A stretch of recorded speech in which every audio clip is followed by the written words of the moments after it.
We've got our doors made.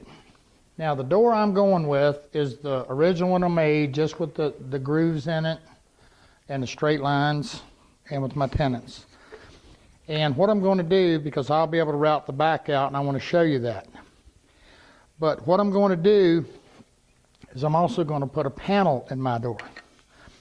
Now one of the reasons I'm going to do that, in all of these clocks, there's one that's mentioned, and I can't for the life of me remember exactly which one of these books it's in, is that the guy, there was a bouquet of roses was painted on one of the doors. Kind of odd for the Shakers, but nevertheless, it's an account, it's there. So what I'm going to do is I'm going to go ahead and do this, and I kind of like that idea of that bouquet of roses painted on that panel. And I got a special guest, I'm going to get to do that. Okay, not me. Now to get my panel in my front, I've cut it to size. Now here's what I want you to know. Now I've got my doors taped on my respective projects here. Now this is the back of my cherry. You see this gap? That's for expansion and contraction. So what I did is I've clamped up my door and I measured my width. And then I added 3/4 to it, which is 3/8, because that's the depth of our groove to each side. And I think that came in around 8 1/4, something like that. Then I measured my length, same thing, added 3/4 for my tenons to go up into. Now, you can bring the top tight and the bottom tight. But if this is 8 1/4, what I wound up cutting, okay, is going to be about 8 1/16. I want this gap on the side so this panel can expand and contract. Now the other thing I did is when I glued up my door, right here in the top center and in the bottom, okay, I put just a little drop of glue. That keeps this panel from being able to move. And it forces the expansion and contraction to go from left to right. Now in this case, this cherry clock is pretty much going to get just a nice oil finish. So I oiled everything. Now you're going to be looking from the inside in because I got it taped. And you can see I've oiled this. Do not get oil anywhere you're going to glue or any of your finish. But anytime you do a panel, and again, we really get into this in my door DVD, you want to make sure that you've got some finish in here so that if this panel contracts, you're not going to see an unfinished line around it. Now again, remember, it's going to expand and contract across the width. It's not going to grow. So the length isn't going to change, but width, it definitely can. Now the same exact thing is going to apply to the back. Now, this clock is made of maple. I could just as easily slide a piece of maple, 1/4-inch plywood in it, be just fine. I wouldn't hesitate to use a piece of 1/4-inch plywood for the back. Now the way I did this is I took, again on my saw, I've got my sacrificial fence. And I took a scrap piece, now this is all planed down to 3/8 of an inch. My front panel and my back. Could you plane it down to 1/4 of an inch and just put it in the door? Sure you can. That's not going to hurt a thing. But I like to keep a little bit more meat in there. I like to keep this panel a little heavier. Okay, this seems to make the door a little bit more stable.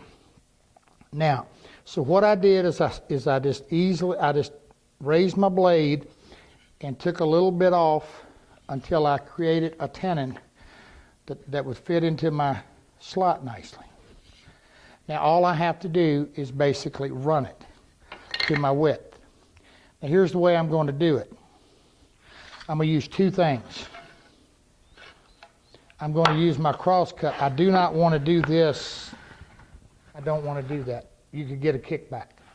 So I'm going to run this in a rip fashion, then I'm going to use my miter slide to do the ends.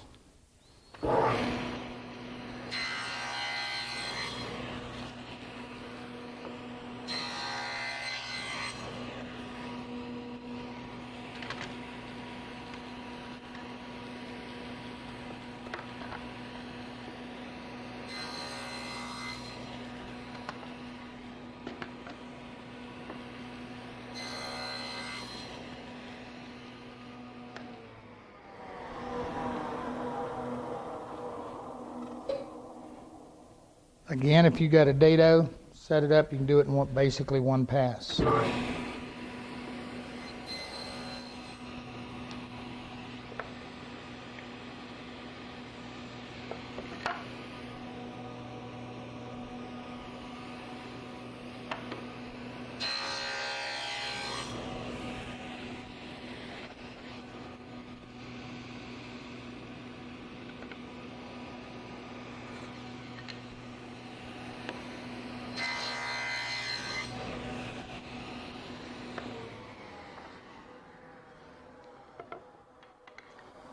Now what I've done is, and I should have been doing it as long as I took my scrap and I made sure that I was all the way up this way. I was good.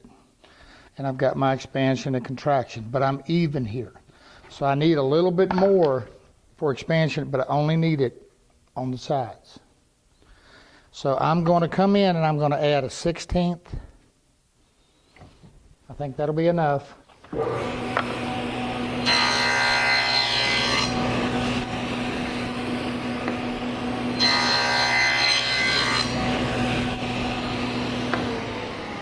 Okay, now when I put my door together, I'm going to have my expansion and contraction already set up. I might be just a little bit tight here. If I do, I'll take a little bit off. Anyway, I'm going to have my little gap in the back that I want. My top tight, and that's the way we make the panel. Now, here's something else. Before you put this together, this back, because it's pretty much flush with the rail and stiles, is not a big issue. You'll be able to sand that after the fact. These little edges right in here and this face, you can't. Now's the time to get those sanded. Now the way I do that, I always put this thing, I always set it up and I take a pencil and I make sure I mark where I'm going together. And all I do is take a little block of wood and just lightly sand this edge, but I try not to sand up here because if I do, I'm going to alter my fit. Get your whole panel sanded, ready to go. The other thing you're going to want to do is when you're putting your finish or stain or whatever, because you're not going to be able to get in here without just pouring it and flooding it and creating yourself an issue, is you want to get inside this edge. Now I told you, right in this little center, don't put anything or here so that you've got something to glue to. And just put a little glue, doesn't take much. You don't want to put a bunch in there so when you mash this down, it goes everywhere. Take a little shellac, a little bit of oil, something, and seal this end grain. Seal that. When wood dries out, and that's what causes contraction, when wood expands, that's when it's moisture being absorbed and released. And 90% of the moisture is released through the end grain. And even though this is encapsulated in this door, you'll find that sealing these ends, and I'll tell you a good thing to seal it with, is take a little bit of glue and wipe on here. Wipe it in good, let it dry. Don't put it in the panel until it's dry. And that seals off the end grain. It dramatically helps to reduce your expansion and contraction. Give it a shot. Okay, at this point, ever how you've decided to make your doors, now's the time to put them together. The next thing I'm going to do is I want to go ahead and get my notch cut for my back to go in. It's the same exact thing. We have to allow for the expansion and contraction. Now, my problem here, not that it's a problem, is that my groove here is a little skinnier than my other groove. So I got to go a little deeper.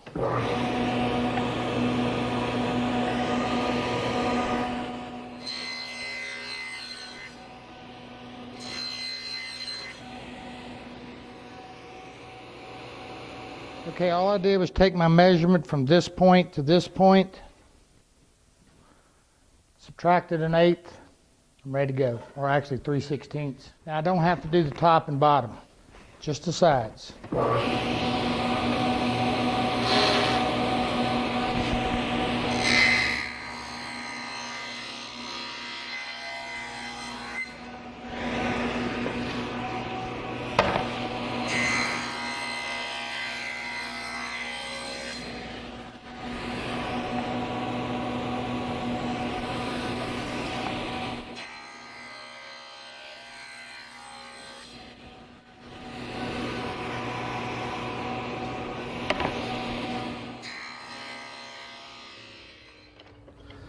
All right, I'm a little snug. And odds are the reason I'm a little snug is in just areas. And that simply has to do with what I should have done that I didn't do was put a feather board here. Because on this long run like that, what you're going to run into is that as you're going across this, the pressure isn't equal. And so I may get a varying thickness and cut. A couple ways I can handle that.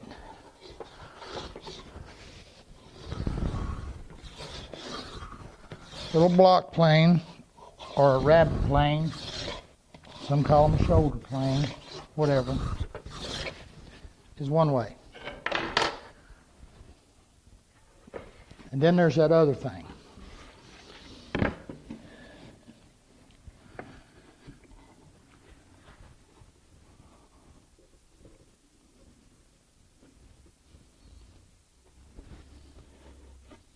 Don't get your blade too high.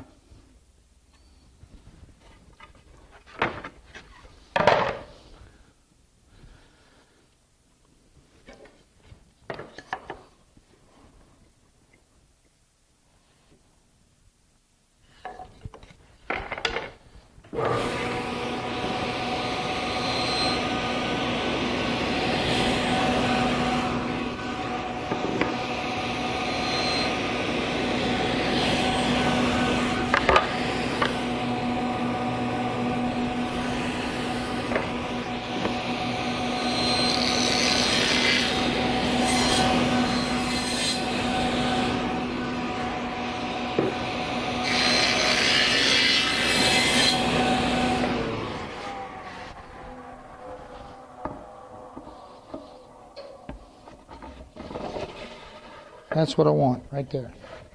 I want it to slide but not be sloppy. Because one of the things that's going to happen when we finish this, we're actually going to be finishing this out of the clock. One of the reasons I like doing it this way. I'm a big proponent of breaking things down into separate pieces so that you can finish. You just get a much better finish. And the other thing is, you know, if you get into an issue or have a problem, you know, whether you're wiping, brushing, it doesn't matter. Trying to get inside of here and all these little nooks and crannies and corners and all like that and do a nice job from just one view is not a good thing. The other thing is that it makes trying to address these edges and stuff when wood expands and contracts, you know, you can just do a so much nicer job being able to do it out of the case. Now the same thing is going to apply here. The other thing I do is I'll cut me some spacers. You saw them in the little cherry clock. I just simply cut me some spacers that I can set in here. When I fasten the back in, I don't glue it. That I can fasten, and that keeps everything straight. I drill, put a little screw here. One will go in my center here, and then one right here at the top. That's all I need to hold it. And I've got a back that's easily removable. You know, if something went wrong with my timepiece or whatever, get right into it. Just makes good sense. Okay, time for me now. What we're going to do is I'm going to glue up the doors, get those ready, and then we're going to come back and worry about, the top and the bottom, our little shelf and our molding. And then we're going to do our clock face and we'll be done. We got to cut our little thing in the top. Okay guys, top and bottom time. Now what I've done, 9/16 thick. And I've ripped two pieces and cross cut them. The finished width is about 4.5. I actually cut mine to 5. And the reason I do that, this hard maple, if I get any chip out or whatever and routing it, I got room to take care of it. So, and what I'm using is a 1/2 inch radius roundover. Okay, pretty big roundover. Okay? Because what we want is we want to get this lift. We want to get this. If you look at it, it's got a lot of lift and roll to it. That's what lifts this, you know, makes this top, gives it that neat look that the shaker clocks had. And that's what gave it to me. So I'm going to route that, but not to be undone. I told you we was going to figure out a way to do this thing on a table saw. I'm going to show it to you just in a minute. Now, one of the things with that 1/2 inch, and because you're using 9/16 material, either do it in your router table, or because you're going to have to overhang your bench if you do it handheld, which is exactly what I'm going to do.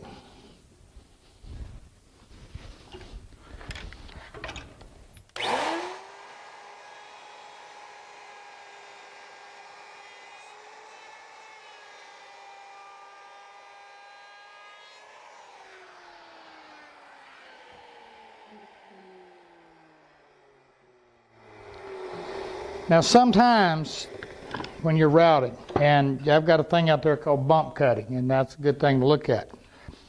But if you're going to get a chip out, it's going to be on these corners. Leaving yourself, again, a little bit wide just to be sure. Sneak up on it.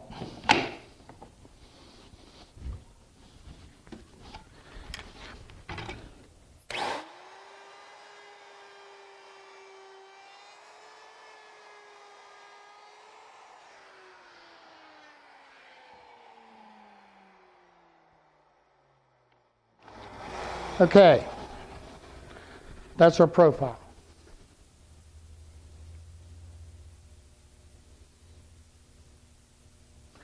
Now, and that's what gives us that nice overhang. Looks good on there. But again, we got that table saw thing. Now, common sense, I got a left tilt. So that's the way the blade tilts. You got a right tilt, then you go, when you're cutting this on a left tilt, the blade is cutting away, on a right tilt, it's cutting in. So you're just, it's the same difference. I'm set on a 45 degree.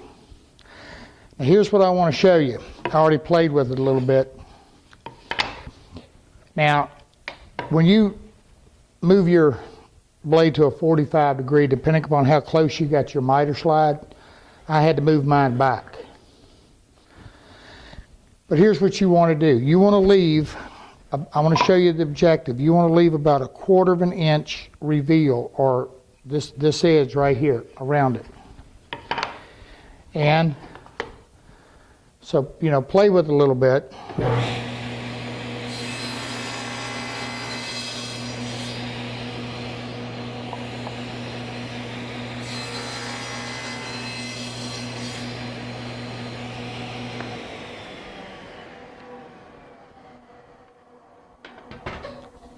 Now you can see that's a good reason to show you why to leave these a little bit wide.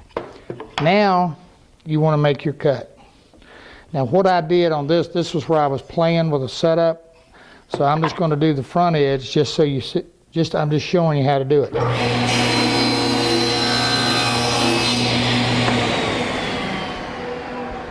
Now even though this isn't rounded, you could actually take a little hand plane and round that, or if you wanted to. Here's the thing, is that it's going to give us that same nice little elevated look. Let me set this one over. Looks good to me. I like it. Sherry found the book that had the clock with the roses on the front of it. And it goes on to say that this was actually given to someone outside of the shaker community, so that's why the clock was probably embellished a little bit. So we can paint ours because I ain't a shaker. So just to let you know, I wasn't telling you something. So I think that'll be fun just to have all the different kind of looks of it, and so you can kind of make up your mind, and just kind of fun to do. All right, I told you, and I showed you the picture of the clock that has the floral painting on it. And that's the white maple one, just the hard maple one that we've been doing online. And this is Crystal. Crystal's going to be painting this for us. Now, you guys read my blog and newsletters and all that. Those little fingers do most of the typing, okay? And our only complaint, I don't know how you type with them long fingernails, but our only complaint is reading my writing. You'll have that, you know. Anyway, now one of the things I'm going to show you here is the color on this.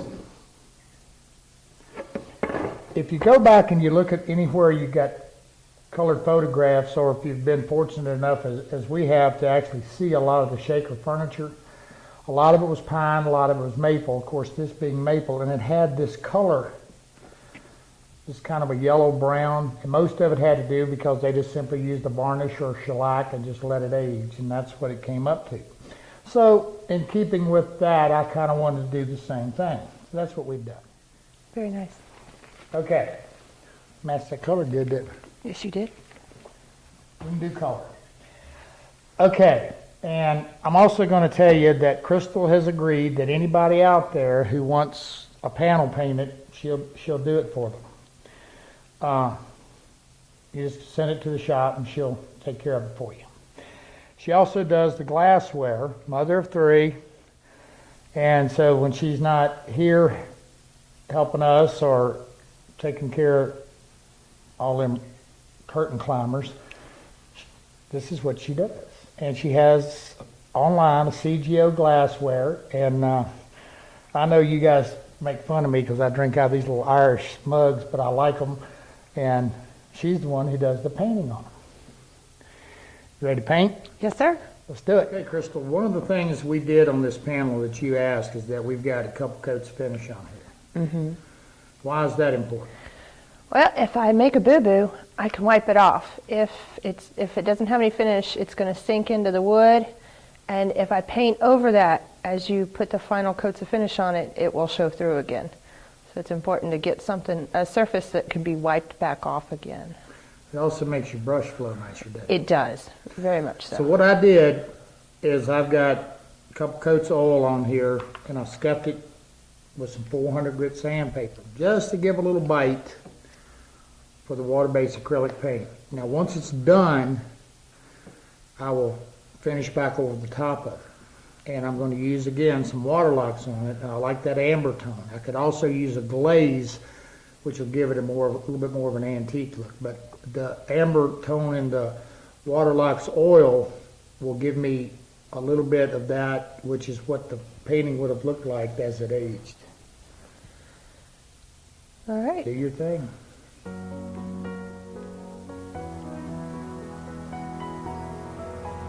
A little more paint on here.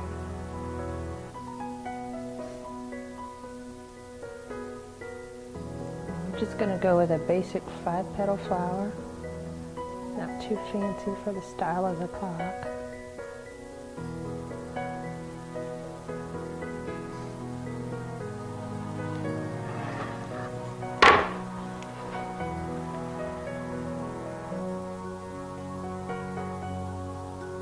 Crystal, them colors ain't exactly. Not exactly what? They don't look, even though that's a black and white picture, those they would have used, Shakers would have used, Shakers would have used. I doubt it. The Shakers didn't paint their furniture. But this is the colors that would match the dining room in my house, where I've got this empty space up above my sugar chest. And I thought, maybe, if you didn't have any good purpose for this clock when it was finished and nobody else claimed it, it would look really good hanging there. That happens. A lot. I'm your biggest fan.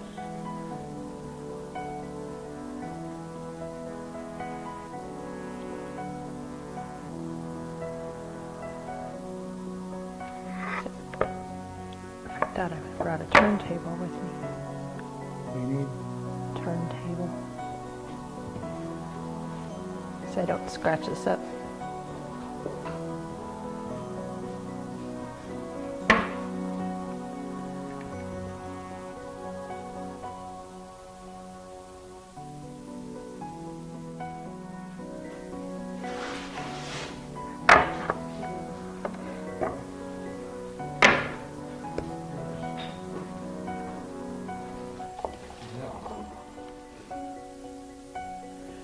Oh yeah, we can do a turntable. 2 pieces of MDF and a Lazy Susan bearing. Use them in the spray booth and just for exactly what you're doing. So you don't have to. Alright, I'm going to change brush sizes. Because as we know, all flowers are not created the same size. So we'll go down a little bit from a 10 to an 8. I was noticing you're doing 2 colors at once. Mm-hmm. So you load one side of the brush and the other one. And just it's a technique dubbed one-stroke painting. So if you're in a craft store, you can find stuff. That's how I learned to do it, was from a book on one-stroke painting.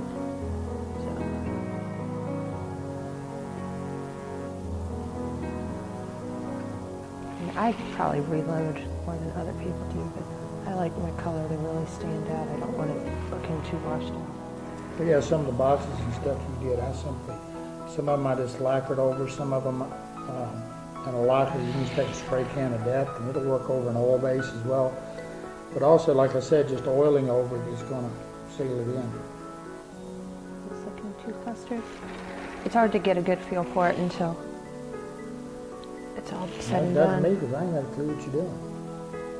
Painting flowers. These are going to be little buds. Doing everything in odd numbers because that's just one of the rules of design.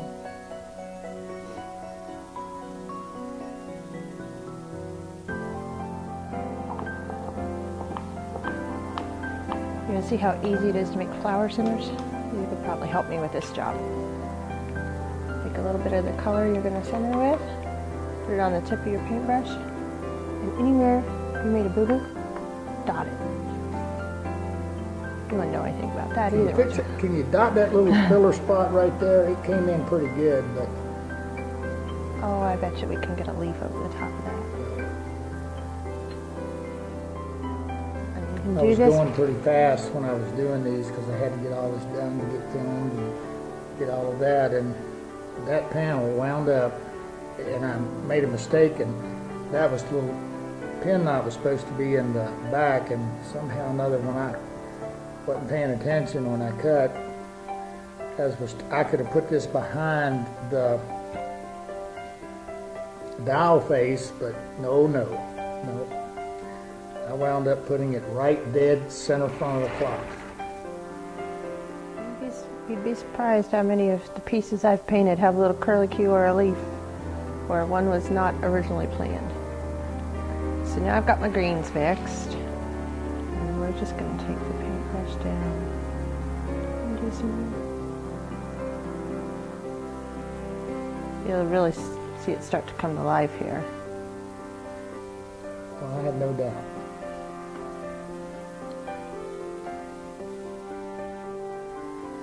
It's nice too when it's finished because you're using 2 different colors of paint here. I think I'm going to switch to a smaller brush for this. It gives it a 3-dimensional look in the Yeah, it does. greenery. Alright, so let's throw some leaves on here. You want some big fat leaves or you just want little delicate leaves? Ain't going in my dining. You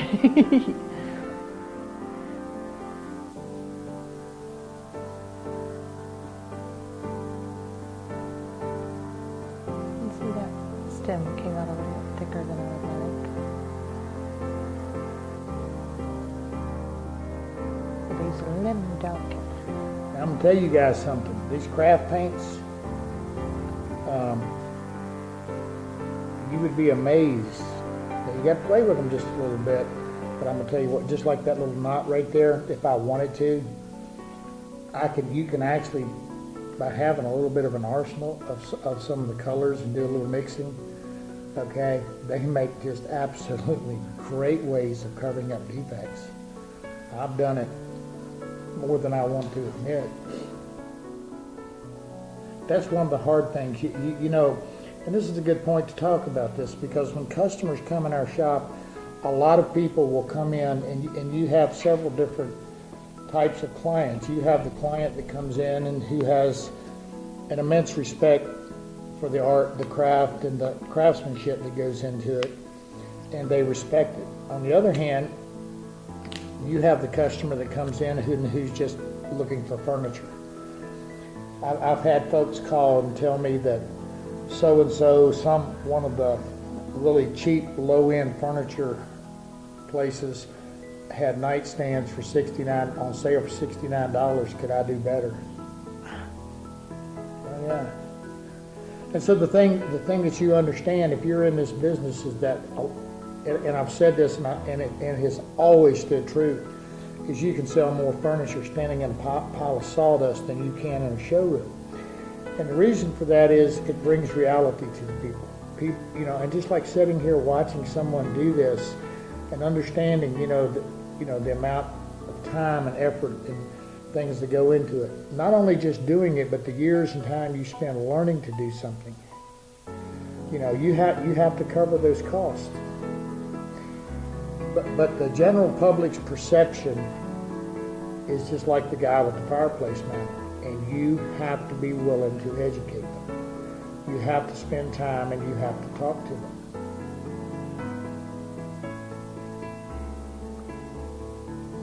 They have to understand why it costs what it costs. Is this turning out kind of like what you were picturing? Not at all, but like I said, it ain't my living room or dining room. Oh no, I didn't have any, that ain't my thing, so I just let you have it. I think it's gorgeous. It's absolutely just beautiful.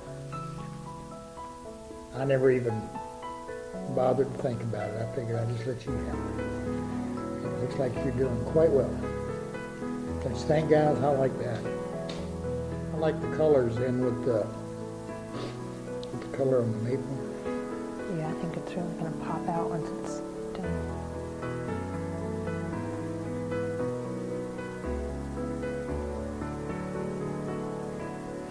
It's a funny thing about white maple. If you leave it go, this is about the color it will turn. It does take a while. Now the color that's on this, just what I did was I took the white maple and I actually put a coat of garnet shellac on it, which is kind of a brown, and that's what warmed it up. Then I took some little bit of Bartley gel stain and went over it. I don't remember what color I used. I'll look since I talked about it.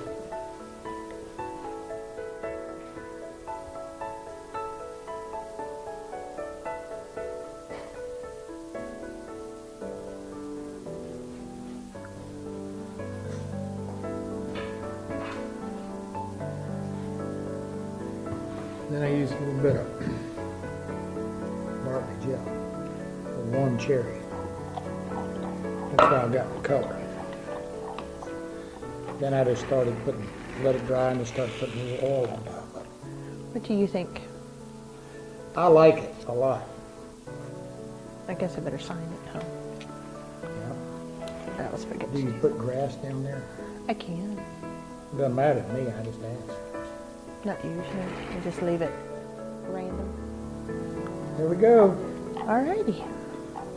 I'm happy with it.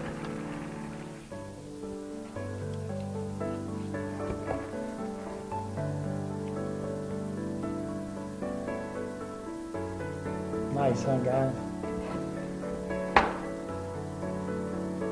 All right. Thank you, Crystal. We're going to get back to finishing up our clocks. You're welcome. Beautiful. Beautiful, beautiful, beautiful, as always. Now, once I finished routing my top and bottom, I cut them to 4.5 inches. That's the going width. Now it's time to do the back. Now we've got there's a PDF file or whatever it is out there that's going to give you this profile for the top.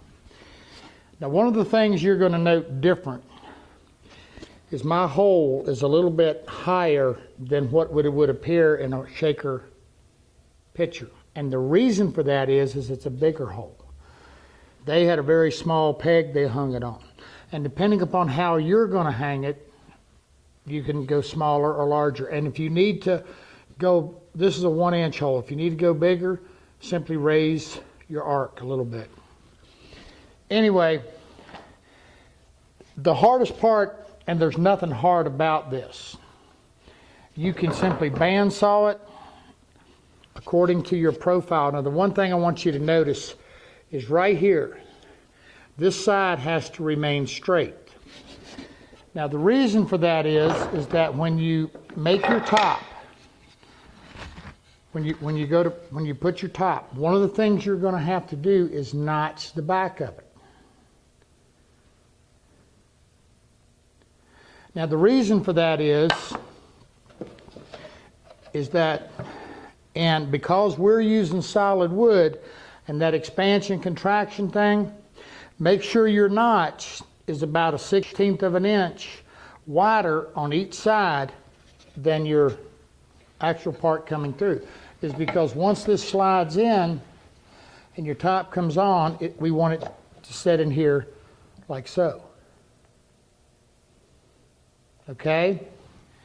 And the best way to do that is whatever your back winds up being as far as thickness, simply slide it up, set your top flush with your back, trace you a line, and the only thing I did on my notches was just bandsawed them out. No big deal. Nothing. Took a little rasp, cleaned them up. Not a hard thing. Now, on the bottom of this, I want to talk about that just a minute. Now, this is the way I'm doing it. I also notch my bottom so that the back in this can actually remove the screws and it can be pulled out without removing the back. That's the way I did it. Now, if you don't want to do that, that's okay. You can simply let the back drop down to be flush with the case. Not an issue. Now here's a hint. Here's another thing you can do. And we did this forever. Is right in this area, right here, is take your compass and draw you a hole about 4 or 5 inches across. Cut it out. And the reason for that is that in the mechanism, if you're using the Woodcraft mechanism, the little battery operated, you can simply reach right in, pull the battery out, put you another one in. Works really nice. Okay, so don't be scared to do that. No, Shaker didn't do that, but then again, he didn't have batteries. So now we got our tops and bottom. We understand notching it.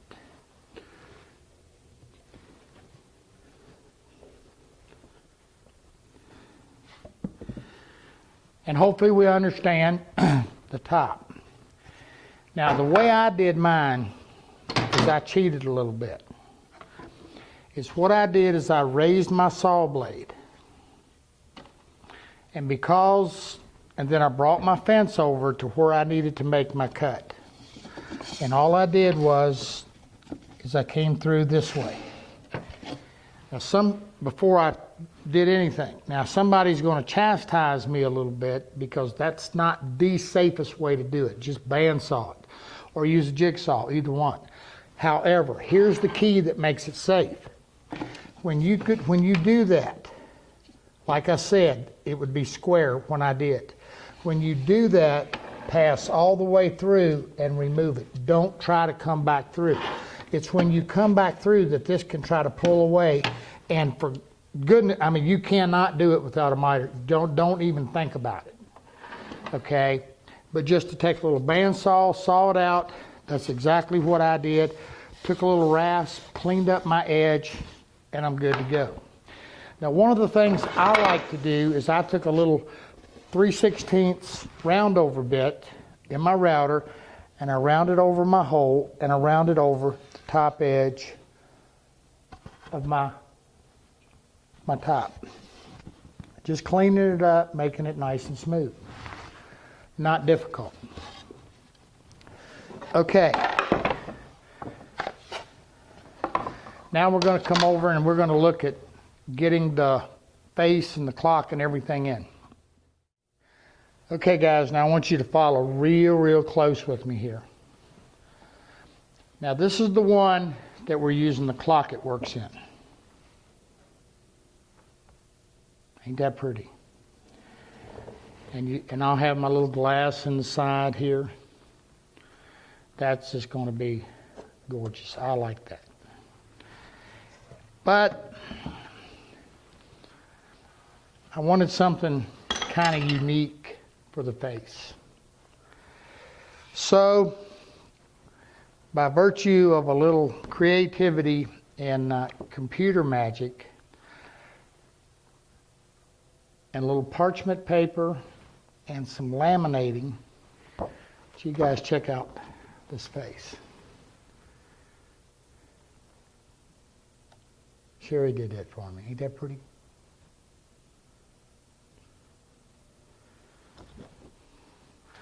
I signed it. I don't know if that's going to add value or take away. We'll let history decide that one. Anyway, so you're kind of going to get the idea here when this is all together, what we'll have.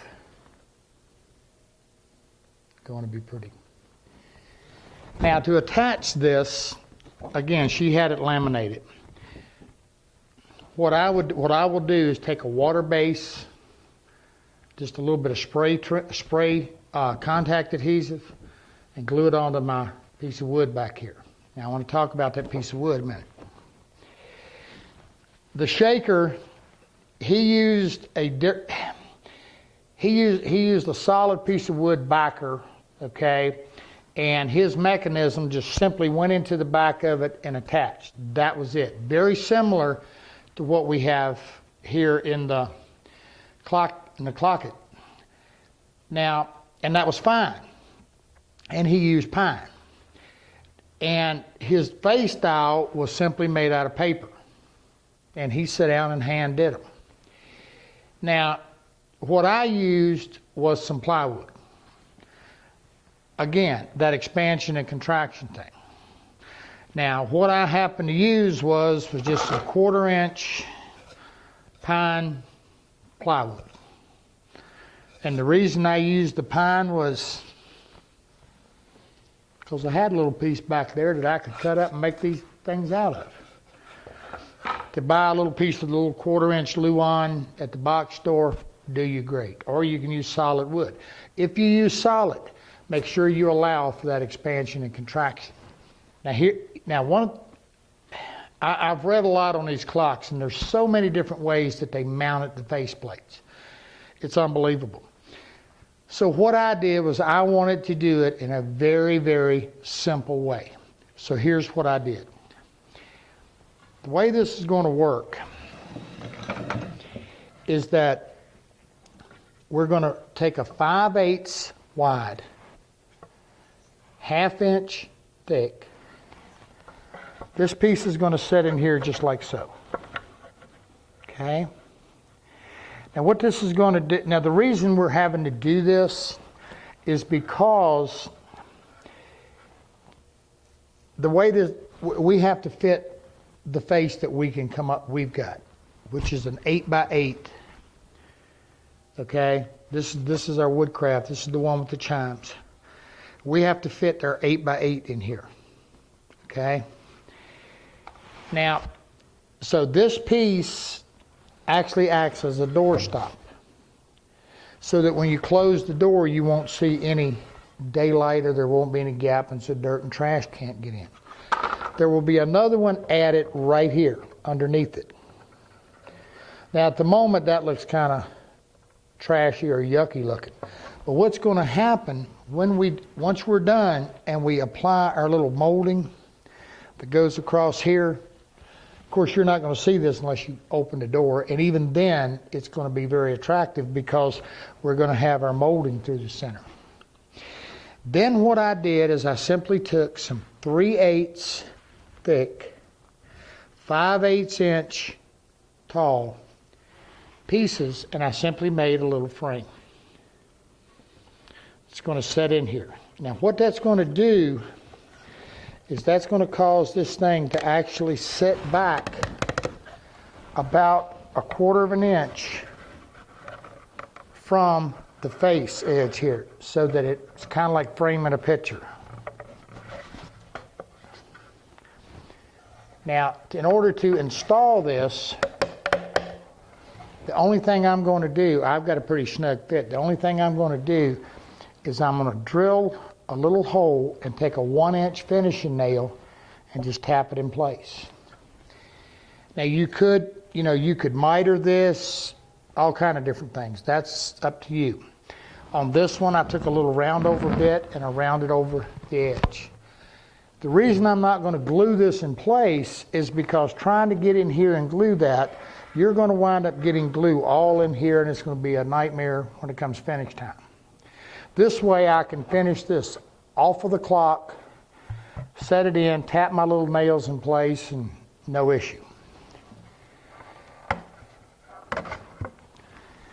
The other thing I did is that you could actually just take this piece, put another one in the back. And I want to show you this. Is simply take and blacken the outer edge of your plywood.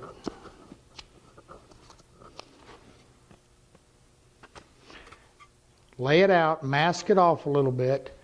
Again, the spray contact or contact adhesive. Now the other thing you could do is you've seen those little teeny brass nails, little brads, would be to take this and in each corner drill a little hole, drive in the metal, put your brad through, it's going to come through further, hold it tight and cinch it over, bend it over. You'd have 4 little brass dots in the corner, would look super nice, and you don't have an issue. But just a simple piece of plywood. Now, why did I black it out? Well, that's real simple. When you're looking at this and you're going to be looking inside, black creates a shadow. You never see it. It goes away.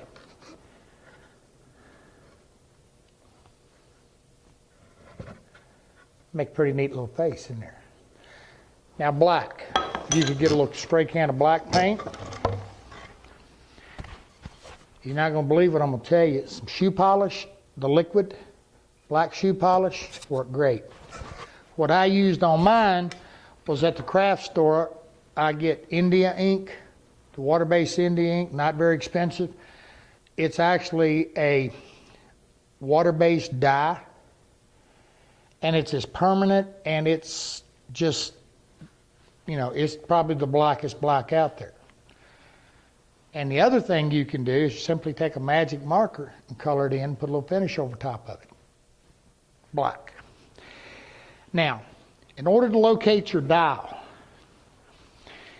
here's what you have to understand. When you cut this, as I recall, it's longer than it is wide. You're just going to have to measure and cut your opening.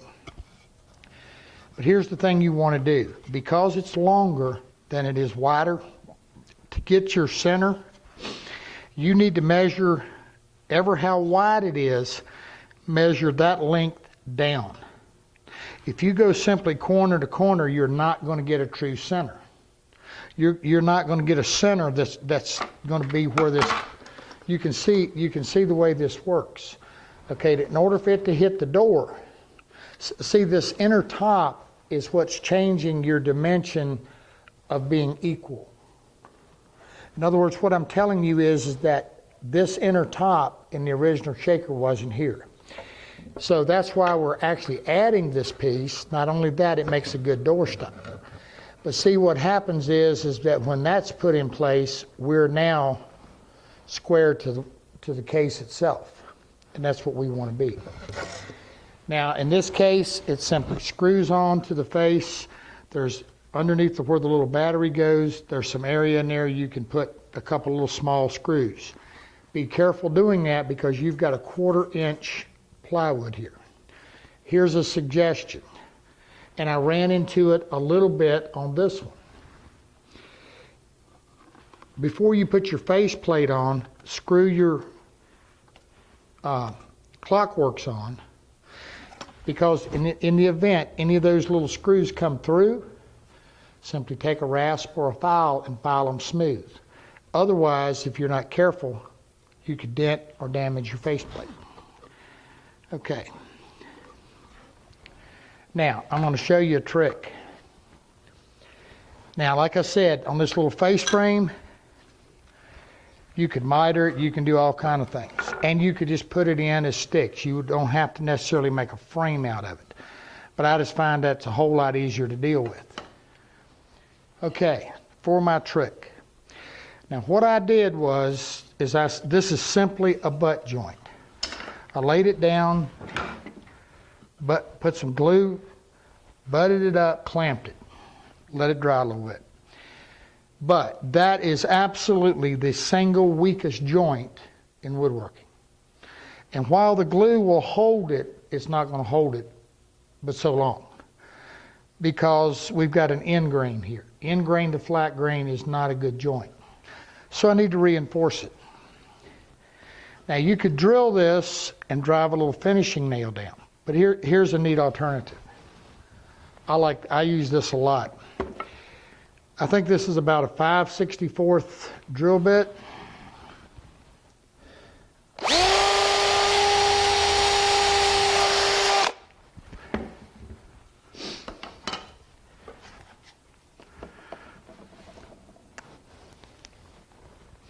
You guys got to try this. You really do.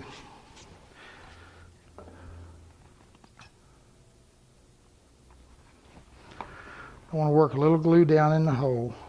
I got a toothpick, round toothpick. Yeah, you can use a square one. That's even better. Don't get glue all over your fingers.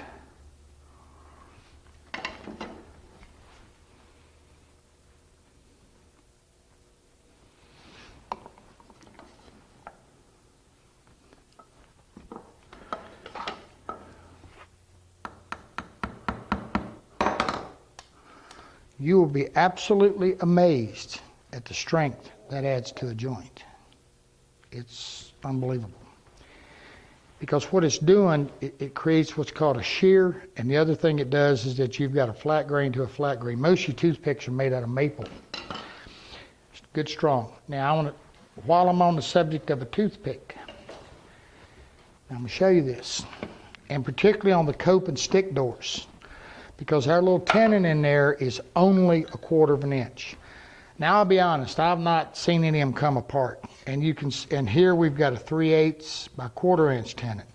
Odds are it will never come apart.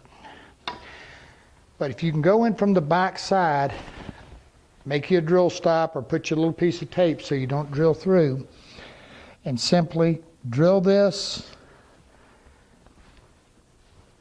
to where you're drilling down and you're passing through into your tenon. Take the sharp end off. Now you noticed on this I did not take the sharp end off, and the reason for that is I put glue in that hole. When I drive it down, that little taper gives me some glue relief. On this, snip the end of the toothpick off, drive it in, a little bit of glue. What that creates, the only way this joint can come apart is this way. And by inserting that vertical toothpick in there, it has to shear that toothpick. And again, it's a straight grain maple. Now to understand that principle, because this is a really good one, this is why peg joints work forever. The reality of it is, if you didn't even glue that joint, and you put a couple toothpicks in there, that joint will not come apart. That's a fact. Try it. And here's the thing. If you take a toothpick and you hold it between your fingers, they probably shouldn't be covered with glue and stain and dye as mine, and you put it here and you try to pull in a tight environment like that, unless you get out here where you can flex it, you are not going to shear that toothpick. Joint never come apart. That's why the peg furniture, the peg mortise and tenons, never see them come apart. Okay, what we got left is we need to get our hinges done, and we need to get our little molding on. And guys, we got a clock. Guys, I was about to forget something. Remember I told you the center divider not to put it in yet? Well, there was a reason, and I forgot to tell you about it, so now I'm going to tell you. See this right here? We got to get a notch cut in there so that our pendulum can work. Now this one wound up, I think I'm about an 1.25 inches from the back edge. And I think I left 2 inches on each side. I don't know that I need that much swing, but I got it if I need it. And all I did to do this, was I simply took this and I drilled a 1-inch hole on each end, and then just took a jigsaw and cut it out. I did run a little bit of a bead around it with the router just to smooth it up a little bit, but nobody's going to see it, and because we got to have that notch in there, and that's why I did not want you to glue this in yet. If you did, get your chisels out. Anyway, and the reason for that is so that when we set our clock in,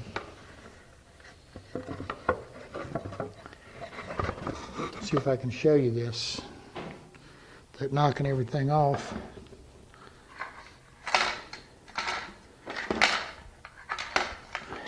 Is we have to be able to reach up through here and hook our pendulum in. And make sure make sure you got plenty of room in there for your pendulum to work. Okay? That's pretty important. Don't forget that one. I want to show y'all something else too while I got you here. Real quick. I done showed you my custom-made cover. This is the clock kit.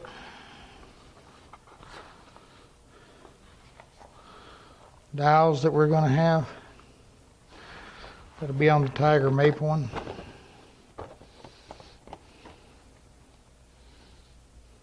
That ought to be right neat, huh? You know, I tell you, that might really look, with all the black letters and the black, that might look pretty good on that black background. That's pretty sharp.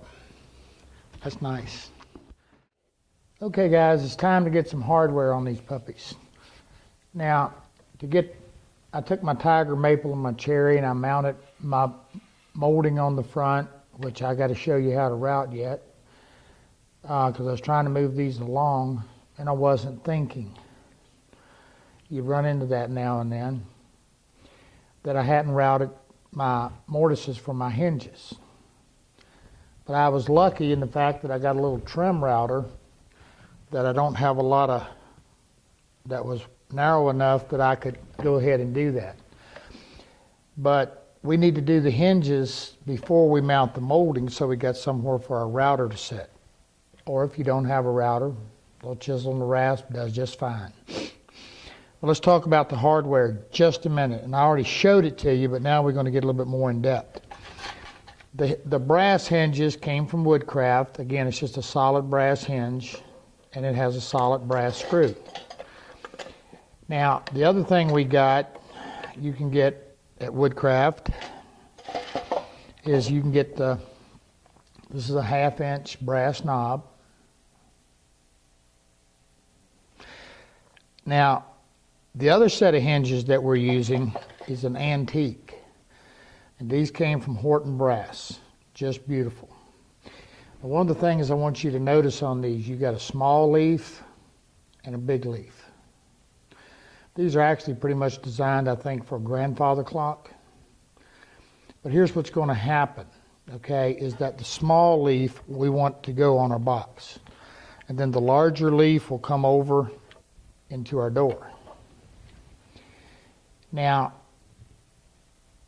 also what we've got that's going to go on here is because, now the shakers would have probably just used a small little wooden knob, and that's fine. You can turn your own, But also, if you look at Woodcraft and you look at Horton, they both carry the little wooden shaker knobs. I don't remember how small they are, but you can find them out there.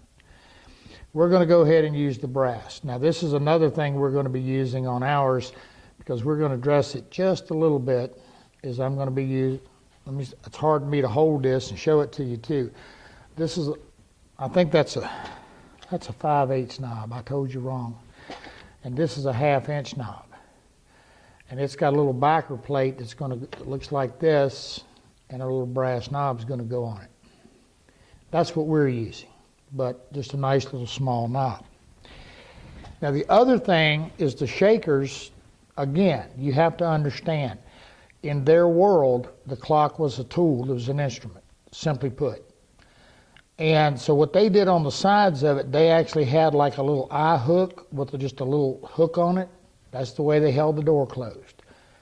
That's a little crude for what I want here. You know, I've got tiger maple and curly cherry and claral walnut, and then the maple one here.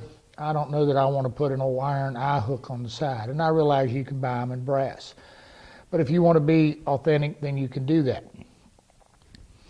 Now, so to close our door, what we're going to do is right comes in the kit and whatever, is that they sell this little deal, and it's a magnet. It's a little steel disc that will mount into the door. And then it has a little plastic or nylon sleeve that a magnet is set into. And you simply drill the case, I think that's about 3/8, and glue this in place flush, and then this mounts into the door, and when you close your door, you got it. But here's an issue. The screws that come with this are going to be too long for your 9/16 doors. Most everything out here is made for 3/4 anymore. Now, that being the case, you have a couple options. One is you can simply go buy you a little, it's a number 4 1/2 inch screw, and you can pick one up at the hardware store. Or you can actually just take the screw that comes with it and screw it in to your door. Don't go all the way down, of course, and get your threads going good, and then simply take and cut this screw off, and it'll thread back in. Take a little rasp and touch the corners, the ends of it, round it, and it'll do just fine. Now, in both cases, we're going to be using brass screws, okay?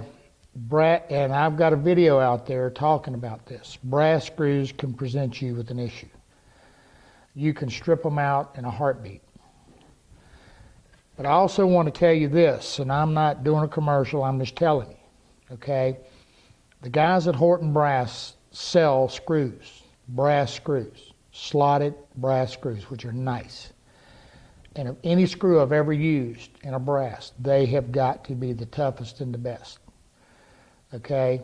There's a whole, just because it says brass doesn't mean it's the same hardness and strength. It's not. There's huge differences. And the screws that Horton Brass sells are not cheap. You hear what I'm telling you? They're not cheap. They're good screws. Not overly expensive, but they are good screws. And you can get them in antique or bright brass. Now, so that's what we're going to be doing. Now, the thing you want to do when you're doing a brass screw is to get you, once you've drilled it, now I'll show you these. This is a set of snappy. These are the little, some of them, they're all different, but these are the snappy bits. And what they do is that the top of it right here, it's a self-centering deal, and the top of it, this plunges down when you push down, drills your hole, and then, of course, the shape of it is what will hold it into the countersink recess of your hinge. And it puts your screws dead center.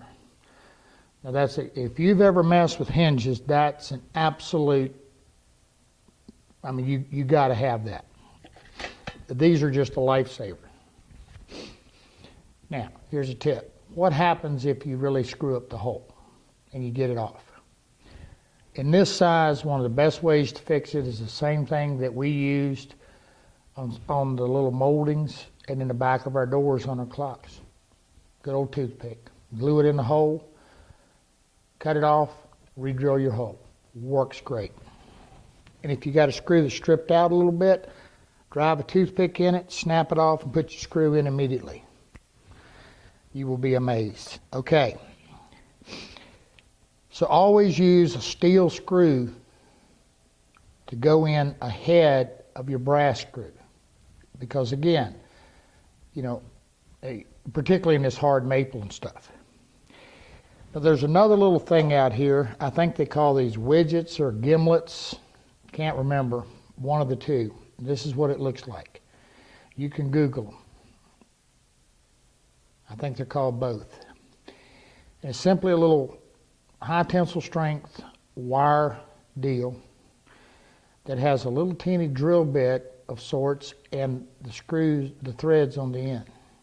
And once you've drilled your hole to take this and go through, it actually drills the hole and threads it.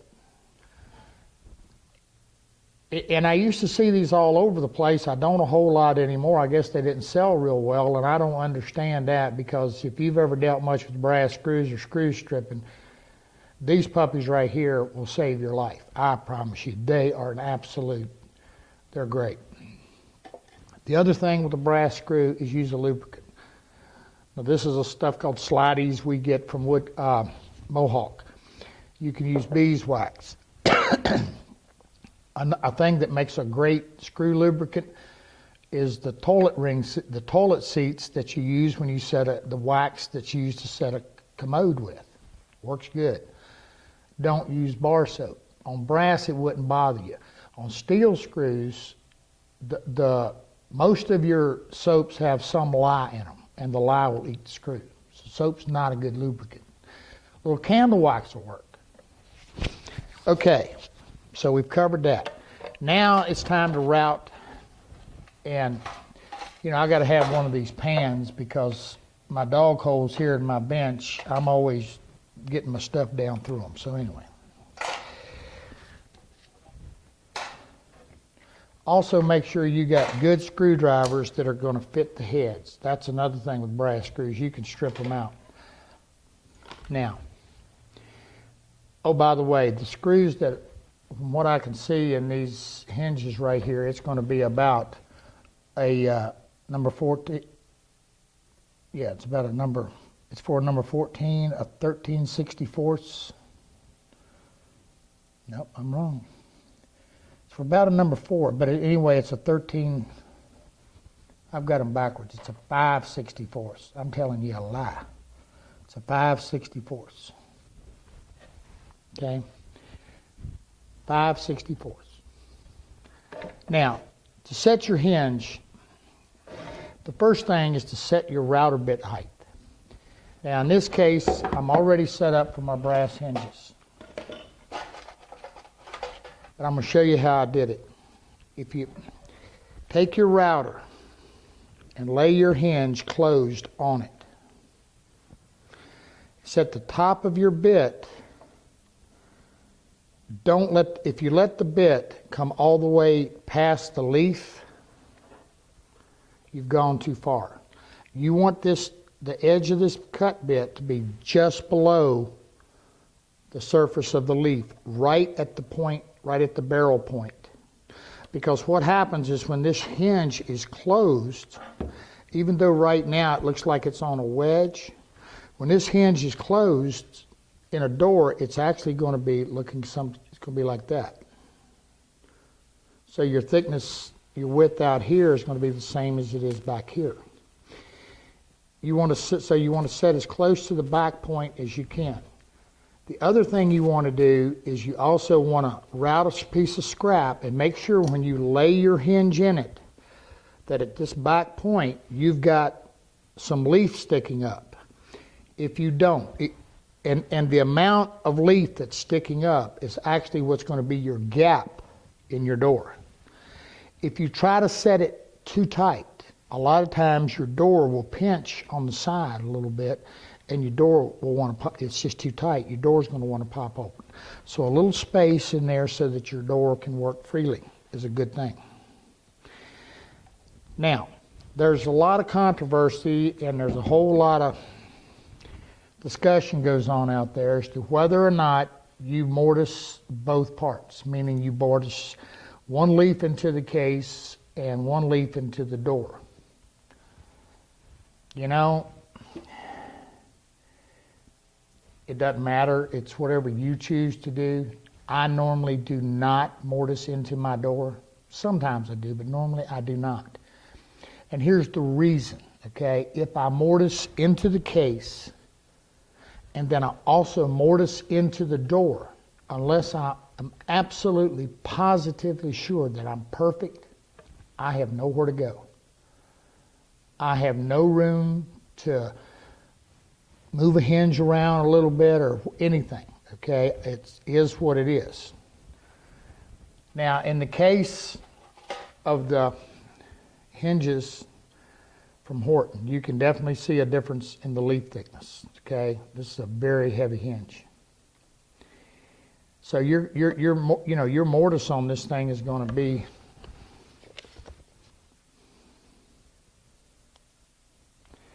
well, this actual hinge is about 3/16. So you're going to be, a little bit shy of that. So it's going to be a pretty deep, but again, the hinge is going to be filling it, and it's not a detriment to the look of it. Now, okay, I've got the cherry clock here to show you this, and the reason is that I'm already set up for my brass hinge. And the brass hinge it's 1.5 inches. So I'm going to drop down here about 1 inch and I think I figured it out, and I did it about 1 3/8 inches.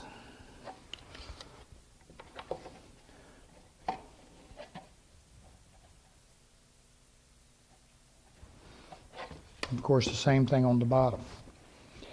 Now, what I do, this is me, I like to take and lay my hinge on. And rather than use a pencil to mark it, I like a knife. Just a good sharp knife. And I mark it.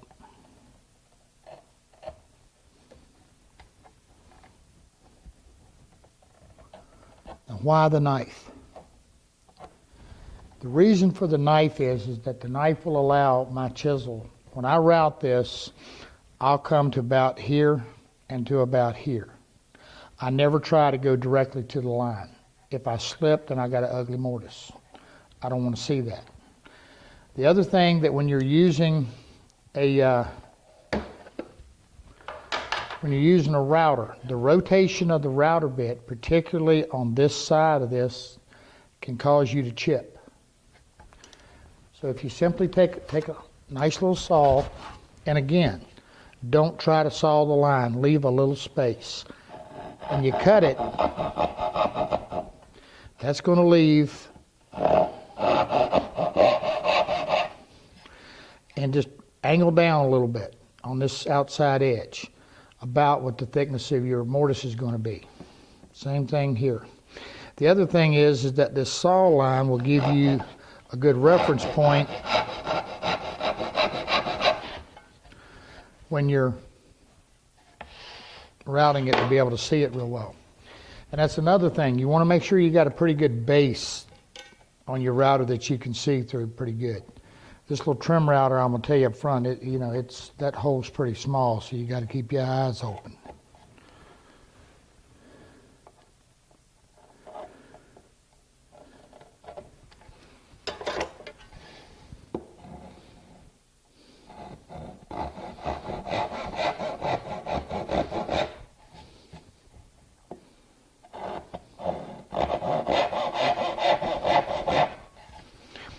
Once you've done that, and you have your router bit set, you're ready to route it out.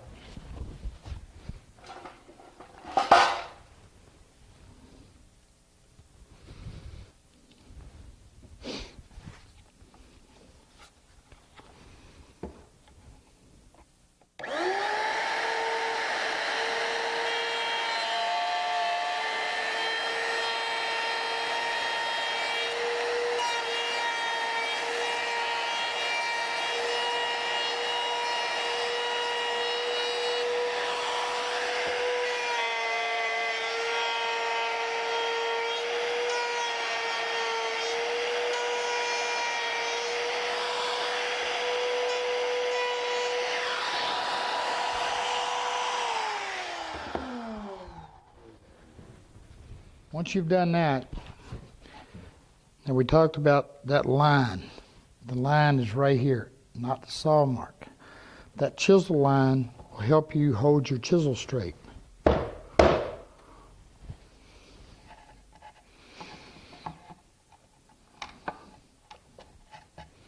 I'm working backwards from what I would be, but you get the point. Again, a sharp chisel. Or you can take a little rasp or sandpaper, whatever. And if you don't have a router and a straight bit, then you can do the same thing. And an easy way to do that, or the easiest way I know of, is take your little combination square, like this, and simply mark your depth on both sides. Take your little saw and saw down to it, and put your 4 or 5 cuts down through here, then chisel it close as you can, and then take a little rasp or piece of sandpaper and just sand it on down to your final depth.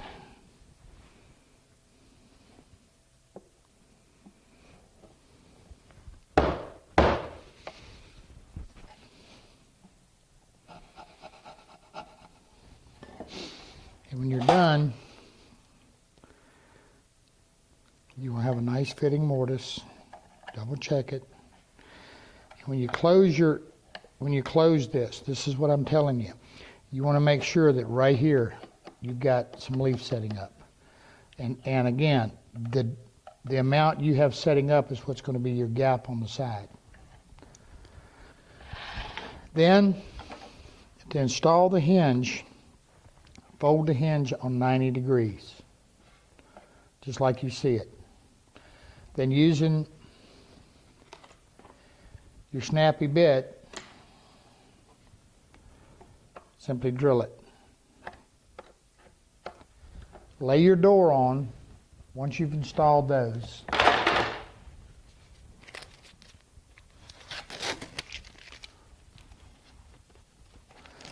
Into the position where you want it.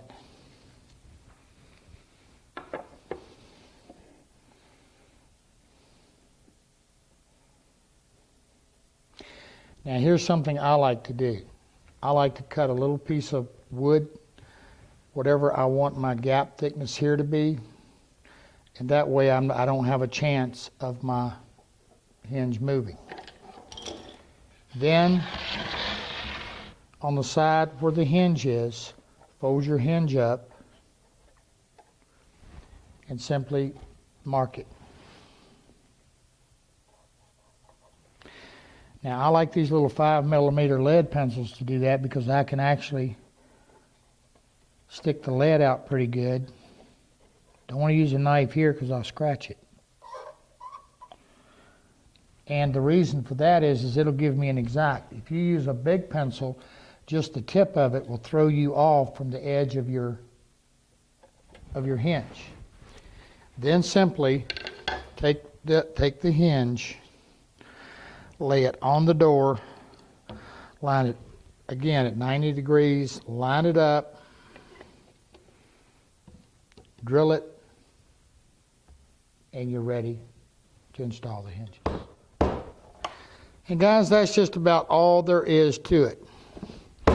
Now, if you've never done hinges and following what we say, very simple. Get you 2 scrap pieces of wood, install some hinges, check your depth, screw them on to double check and get a feel for what you're doing before you go to your final project.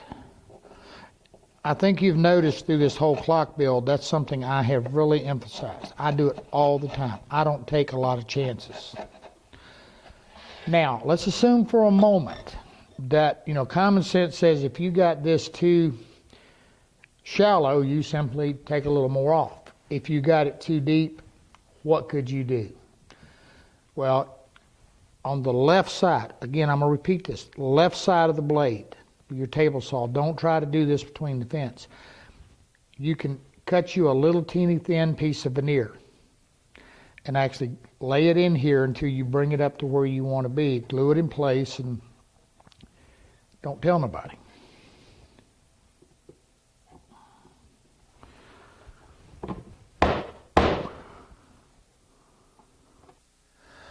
All right, guys, one of the last things we need to do, we got to get our doors ready for our glass, and then we got to do our little molding across the front. I want to explain this, so I want y'all, you get set up, get up, listen close.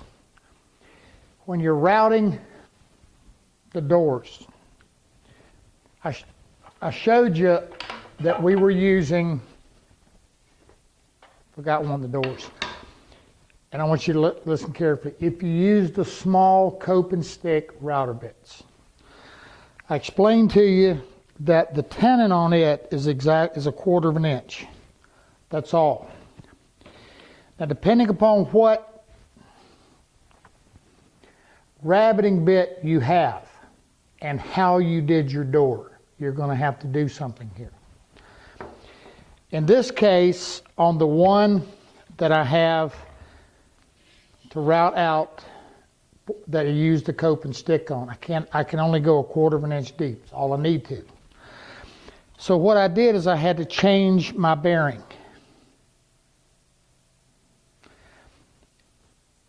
And a lot of times you'll see you can buy rabbiting bits depending, and they will say 1/2 inch or 3/8. You got to check the depth. You got to check from the edge of the bearing to see how deep you're cutting. Now I have this one set up for 3/8, and I know I'm confusing you. I don't want to.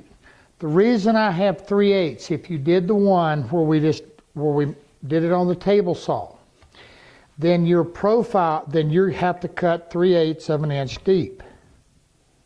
Okay? If you did the cope and stick, you only go 1/4 of an inch. So you need to measure to make sure your depth is correct and change to whatever bearing you need. If you got the router DVD or the doors and drawers, you know all about what I'm talking about. But you do have to look at that. Now, the other thing is that when you're cutting this, you're going to be indexing off this very small edge here. So it's going to be very important that you check your depth. And you simply do that by turning your router upside down and making sure that your bit is, your bearing is hitting where it needs to be. Now on the cope and stick one, you want to hit right here on this very edge. Right there is where you want to run. Because that's in a little cove, or a roundover rather, the further down you go, the further in it's going to cut. So just make sure your router is running right along that edge. Now, last thing on this. The other thing you're going to run into is that the router, the end of the bit, because the screw that holds it on, if you try to do it in these 9/16 doors laying flat down, it's not going to do it. You've got to elevate it. And you see the way I've got mine set up. You got to get it up on something. Here's the other thing. You're going to be balancing this router on a pretty thin, narrow piece of wood. So your tendency to rock is going to be greatly increased. Take some double-face tape, some hot glue, put a screw in it. It ain't going to hurt. And put you a block on it that's going to keep your router from tilting. Now the last thing I'm going to tell you on this is one of the only times probably that I'll ever tell you to climb cut. What is climb cutting? Running in reverse. Here's why. Because we have this thin, narrow edge, okay, we would normally, if we ran where the bit is, the rotation of the bit is pulling out this way, particularly in like the tiger maple, the hard maple, it can split up through here. By running with the bit turning into the wood, it doesn't do that. And we don't have a lot of material here that we're removing. But climb cutting can be very, very dangerous. Now, if you've looked at my video out there on bump cutting, you can also do that. But the thing of it is that this, by running in reverse, you'll get a cleaner rabbit. But remember, these bits can track and come at you, so be prepared. Get a good grip on it. You ain't got to get white knuckled, but get behind. Okay? Got it?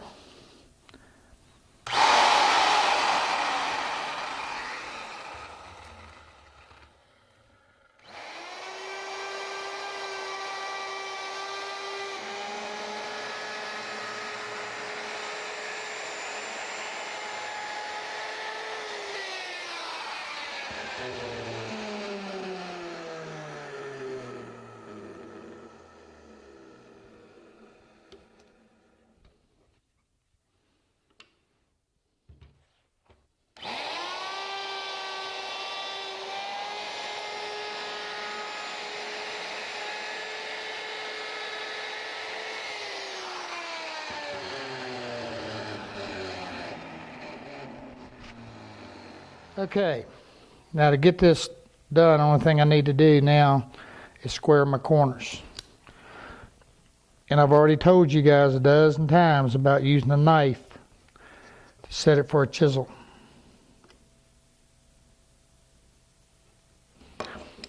And simply take a good sharp chisel, clean it up. Here's another tip. Don't go to the line on your first. When you get ready to go to your line, you want to pare it. In other words, paring is just a down shear.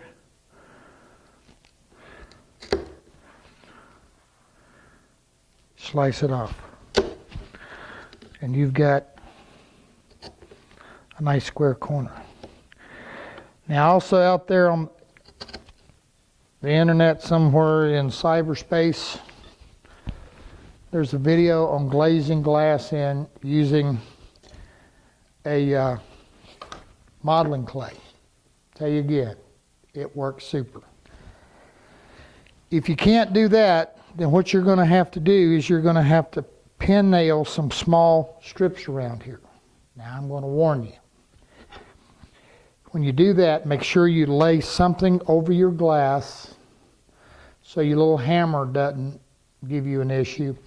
And make sure you pre-drill your little sticks that will go around here to hold the glass. If you don't, well, make sure you got an extra pane of glass. I've been there and done that. And I'll tell you something else too. Air nailers, where you're going to take a little pin nailer shoot in there. A pin nailer or a brad nailer, a lot of times, because you're really working thin, you're working in probably 3/16. Now, when you buy glass, you can buy glass about 1/16 of an inch thick, and then you can buy high strength. That's what you want. And the high strength is about 1/8 of an inch thick. Okay, but it's also a lot more durable. The thing you got to be careful about is that when that stick is so small that a brad nailer will often split the stick. The other thing a brad nailers are bad about is they're bad about angling it, and they'll catch the edge of your glass and break it. So if you're going to nail it, you used to use a small finishing nail, pre-drill it, set it in here, put you some paper or something down so you don't scratch your glass, and just gently tap it in. That's how you put your glass in. Any hardware glass place can certainly cut your glass. That's one last thing on that. Leave your glass about 1/16 of an inch. Okay, don't try to put your glass in super, super tight. All right, guys, what we need to make right now is this molding right here. Now, I want to show you, we've talked about this, but see it in a completed situation. You can see our doorstop, our frame, our other little doorstop. These are simply glued top to bottom, 1/2 inch, 1/2 inch. Our molding is a 1/2 inch thick. Now, routing something like that, very small, can be dangerous. So here's the smart way to do it. Is use a wider piece and a longer piece of wood. If you're doing it in handheld. If you're doing it on a router table and you've got a push stick, a little different. Now what I'm going to use is a 1/4 inch radius round over bit. But before I do, I'm going to tell y'all about, I'm not doing a commercial. And I really shouldn't put this in one of my bits, but I'm just going to tell you up front. This is a price cutter set of bits that I got. Mine's 1/2 inch shank. They're also available in 1/4 inch shank. You've got every radius. I mean, I could sit here and go on and on and on. I'm just going to tell you, it's sold by Eagle America. Go out and look at it. You're not going to find a better set of bits, and you're not going to find a better dollar value. It just, that's, you know, I've got almost every bit in here that I've bought individually over the years, and there's just not a dud in here. I mean, there's not a bit in here that you're not going to use. I'm so impressed with that, I couldn't help myself. Okay, I got a 1/4 inch radius bit, and all I got to do is route both sides.